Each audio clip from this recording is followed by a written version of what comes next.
Hi all. Today we will see the concept of time value of money, an important element in finance while making various financial decisions. Time value of money is also referred to time preference of money and which explains the relationship between value of money with reference to time, which means that it is the value of money received today more than the value of money received after certain period. We have two techniques to calculate the time value of money.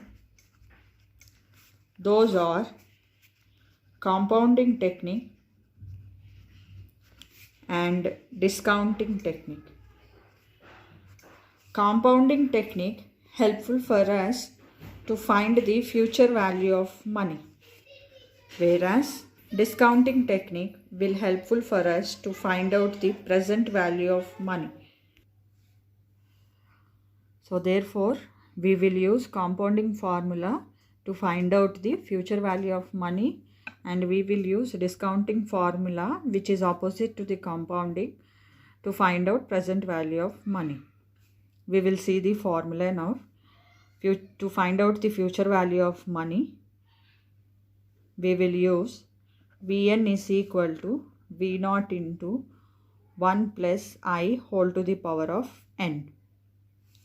Whereas present value will be V0 is equal to 1 divided by 1 plus I whole to the power of n into Vn, where Vn will be the future value of money. V0 is equal to present value of money